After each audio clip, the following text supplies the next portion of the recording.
Shalom dan selamat datang Bapak Ibu, saudara-saudari, tuan-tuan dan puan ke channel Pemuridan Asas Iman Kristian. Nama saya Marcus ya. Puji Tuhan kerana Tuhan telah mempertemukan kita di dalam channel ini dan saya percaya ianya bukan satu kebetulan ya. Sebelum kita menghabiskan kira-kira 15 ke 20 minit sama-sama belajar topik peranan suami isteri menurut Alkitab, saya pimpin kita di dalam doa. Bapa di syurga, terima kasih Tuhan kerana Engkau telah mempertemukan kami di dalam ruangan ini ya Bapa.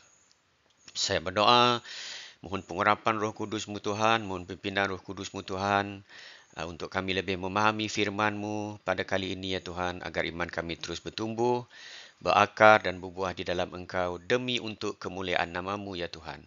Di dalam nama Tuhan Yesus Kristus, kami sudah pun berdoa dan mengucapkan syukur. Haleluya. Amin. Ya, Bapak Ibu, saudara-saudari, satu topik yang penting ya. Kita masih lagi berbincang tentang topik-topik mengenai kekeluargaan Kristian.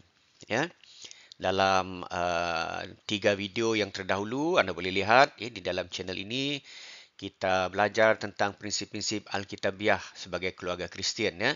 Dan untuk pembelajaran kali ini, kita akan melihat apakah peranan suami dan isteri menurut Alkitab. Ya, sebab dewasa ini ataupun pada zaman moden ini, zaman media sosial ini, ya, keluarga Kristian banyak menghadapi cabaran dan tentangan. Ya. Bahkan banyak juga keluarga Kristian yang mengalami perceraian dan perpecahan.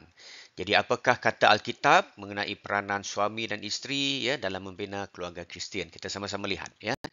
Yang pertama sekali, Bapa Ibu, saudara-saudari, kita kena ketahui bahawa perkahwinan di antara suami dan isteri, ya, lelaki dan perempuan adalah rencana Allah daripada awal. Apabila Allah menciptakan Adam, dia melihat Adam keseorangan, maka dia menciptakan pasangan bagi Adam daripada tulang rusuknya, iaitu Hawa, dan mereka dua dipersatukan. Jadi menurut Alkitab, perkahwinan yang suci adalah perkahwinan di antara lelaki dan perempuan, ya, bukan di antara lelaki dan lelaki atau lelaki dan wanita. Itu adalah perkahwinan standard dunia, ya. Alkitab mengatakan perkahwinan yang diiktiraf, yang diberkati Tuhan adalah antara lelaki dan wanita, ya. Dan bila lelaki dan wanita ini bersatu, ya, berkahwin, maka Tuhan mengatakan suami isteri adalah satu daging dan tidak boleh dipisahkan oleh manusia. Ya. Dan perkahwinan ini secara simboliknya juga mencerminkan hubungan antara Kristus dan jemaatnya. Sama seperti Kristus mengasihi jemaatnya, begitu jugalah suami dan isteri perlu mengasihi antara satu sama lain. Ya.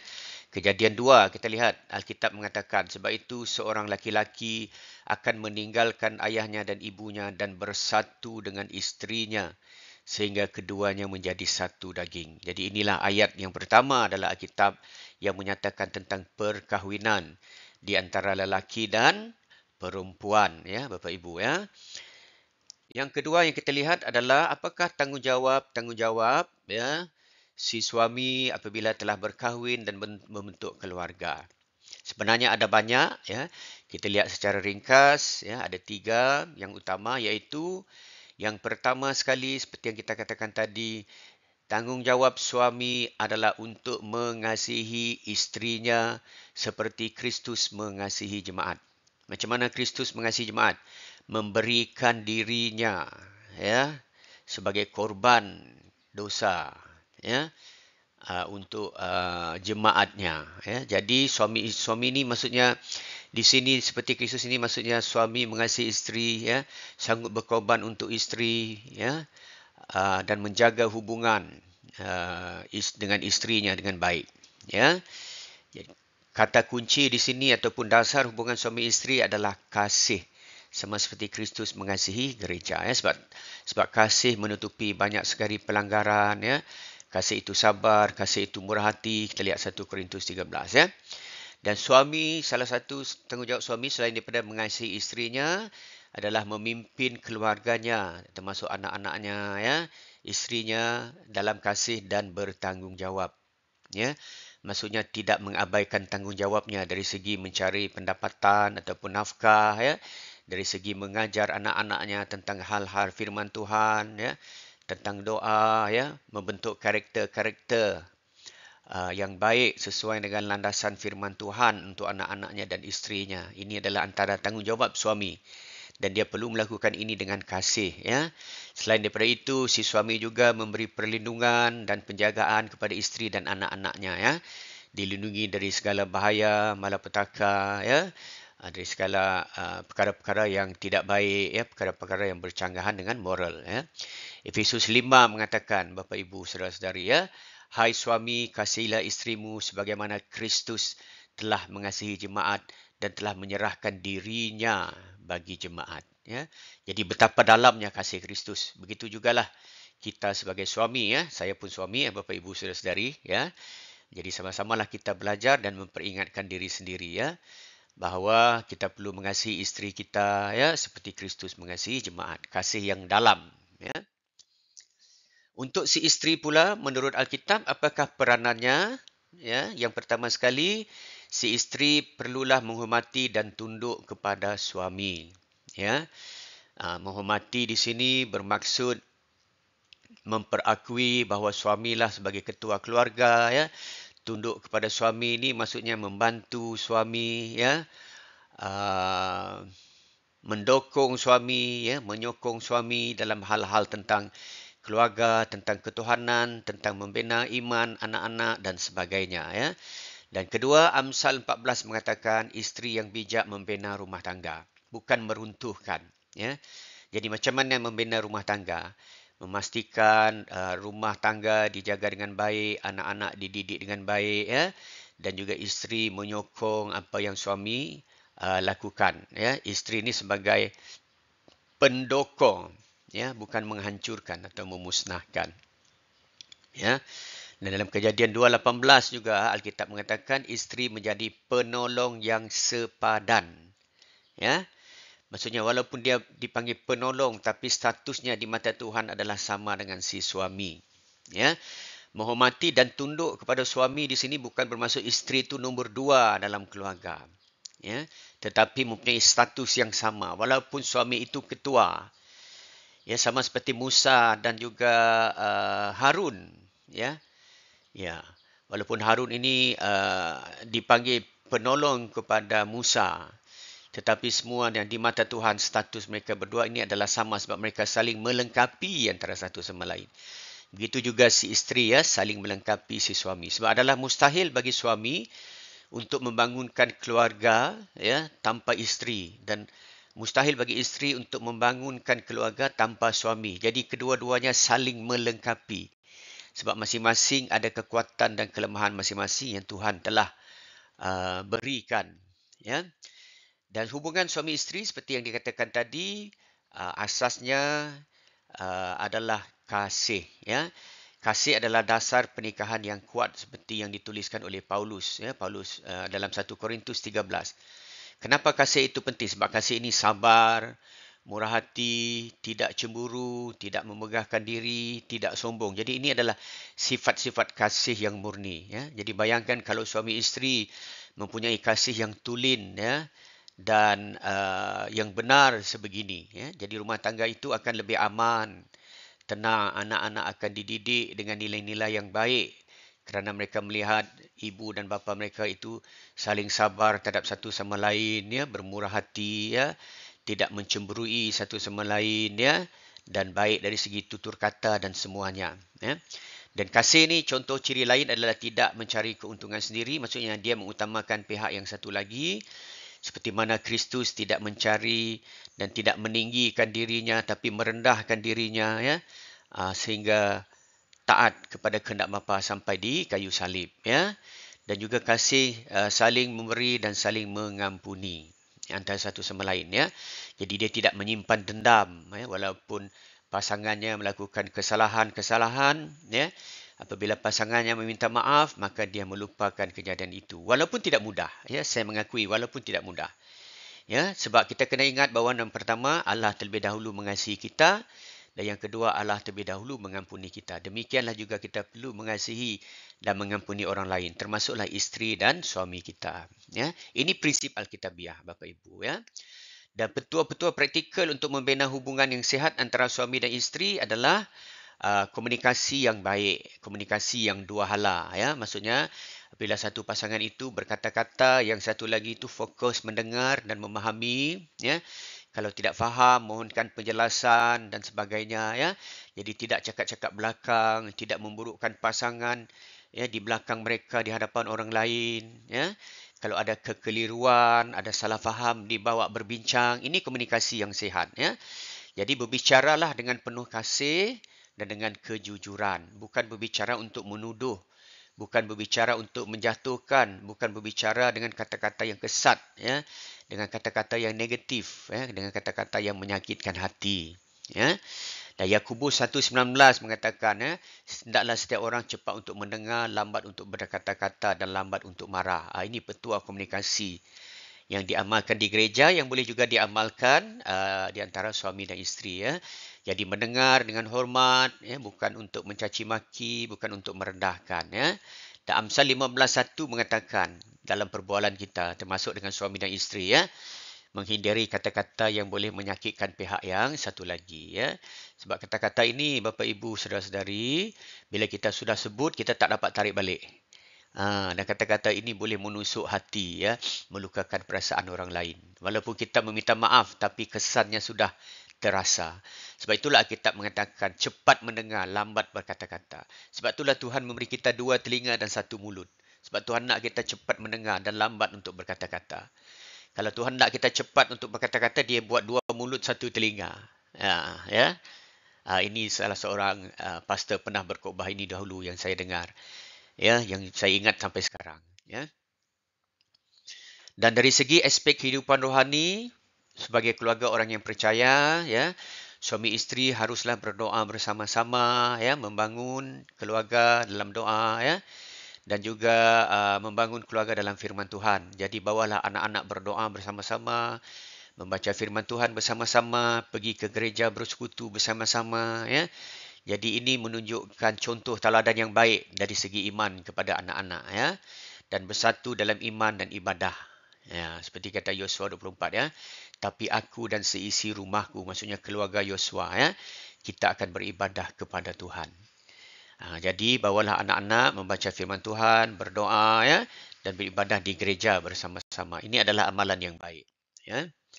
Dan di dalam pernikahan suami isteri, ya, semestinya ada pertelingkahan, ya, ada perselisihan faham. Jadi pentinglah ada sifat kesabaran dan pengampunan. Dan ini adalah contoh kasih dalam tindakan, ya. Jadi bila marah itu, janganlah biar marah itu berlarut-larutan. Seperti kata Tuhan Yesus, ya. Janganlah kita marah sampai matahari terbenam. Ya. Jadi marah itu boleh, marah itu reaksi emosi kita manusia yang biasa, tetapi janganlah biarkan marah itu menguasai kita. Ya. Jadi bila kita marah, mohon Roh Kudus tenangkan kita, ya, keluar daripada situasi itu, elakkan untuk berkata-kata, ambil masa untuk menenangkan diri, ya. Saya tahu memang tidak mudah. Ya, tapi dengan kekuatan Roh Kudus boleh kita lakukan, ya. Dan kita juga perlulah belajar mengampuni pasangan kita akan kesalahan mereka. Sebab yang pertama, Kristus lebih dahulu mengampuni kita. Jadi kita pun perlu mengampuni orang lain, ya, termasuk pasangan kita, ya. Kenapa? Semua ini adalah kasih, dan seperti yang saya katakan tadi, amalan-amalan kasih seperti mengampuni dan sabar ini, ya, akan banyak menutupi pelanggaran-pelanggaran dan akan memastikan hubungan antara suami dan isteri kekal kukuh hingga sepanjang hayat, ya. Kolose 3:13 mengatakan, ya, sabarlah kamu terhadap yang lain dan ampunilah seorang akan yang lain. Ini nasihat Paulus kepada jemaat yang boleh kita bawa juga kepada keluarga kita, kerana keluarga kita pun jemaat. Ya, keluarga kita pun sebenarnya gereja tubuh Kristus, ya. Tapi dia dalam skala yang lebih kecil berbanding dengan gereja yang lebih besar, ya. Dan satu tanggungjawab bersama bapa ibu, saudara-saudari untuk suami dan isteri adalah membesarkan anak-anak bersama. Jadi jangan membiarkan satu pasangan saja mendidik anak-anak, tapi kedua-duanya perlu mendidik, ya. Membesarkan anak bersama di dalam Tuhan. Ajarlah anak-anak mengikut jalan Tuhan, ya. Bawa mereka berdoa, membaca firman Tuhan, pergi ke gereja, ya. Dan juga apabila mendidik anak-anak itu, pastikan tidak membangkitkan kemarahan anak-anak sehingga anak-anak akan menimbulkan kebencian dan tidak mahu mendengar lagi kata-kata ibu dan bapanya. Ya, jadi walaupun kita mendidik anak, kadang-kadang kita hilang sabar, ya, kita ingin berputus asa, ya, kita kena memperingatkan diri kita, ya, sekuat mungkin, ya, sebanyak mungkin janganlah membangkitkan kemarahan anak-anak. Sebab kalau hubungan itu sentiasa menimbulkan kemarahan dan emosi yang negatif, ya, lama-lama anak ini dia akan menyendiri, dia akan membina dinding di antara dia dengan kita sebagai ibu bapa. Jadi apa yang kita katakan selepas itu memang tidak akan didengar lagi, ya. Dan dia akan mula tidak suka berada di rumah dan dia akan pergi keluar, ya, mencari ketenangan di luar. Dan kalau dia bergaul dengan orang-orang yang tidak percaya kepada Tuhan, itulah yang bahayanya, ya. Boleh terlibat dengan dadah atau narkoba, kata orang Indonesia, ya. Ataupun benda-benda lain, ya, jenayah, ya, pornografi dan sebagainya, ya. Jadi, kita sebagai ibu bapa mendidik anak-anak perlulah dengan menjadi contoh tauladan, ya. Berdoa bersama-sama dengan anak-anak, ya, membaca firman bersama-sama dengan anak-anak, pergi ke gereja bersama dengan anak-anak, ya. Efesus 6 ni peringatan untuk kita sebagai ibu bapa, ya. Dan kamu bapa-bapa janganlah bangkitkan amarah di dalam hati anak-anakmu, tapi didiklah mereka di dalam ajaran dan nasihat Tuhan. Mendidik mereka dengan kasih, ya. Dan apabila berlaku konflik antara suami isteri ataupun dengan anak-anak, ya, konflik ini perlulah ditangani dengan hikmat dan kasih. Jadi sebab itulah penting kita sentiasa berdoa, memohon hikmat dan kebijaksanaan daripada Tuhan, ya, dalam membangun keluarga kita. Sebab kalau kita cuba membangun keluarga kita dengan kebijaksanaan kita sendiri, saya rasa ia adalah satu yang sukar, ya. Jadi berlututlah kita sebagai ibu bapa di hadapan Tuhan, mohon hikmat dan kebijaksanaan, ya. Dan juga mohon Tuhan memberikan kita kasih yang mendalam kepada anak-anak kita, ya. Jadi apabila timbul konflik atau pertelingkahan antara suami isteri atau dengan anak-anak, ya, kita perlulah menyelesaikannya dengan rendah hati, ya. Bukan kerana kerana egois kita ataupun kerana kita ingin betul, ataupun kerana kita ketua keluarga, jadi kita boleh menekan anak-anak kita dan isteri kita, ya. Tidak begitu Bapa Ibu, ya. Sebab itu kasih ini penting, ya. Dan juga nasihat Paulus, ya.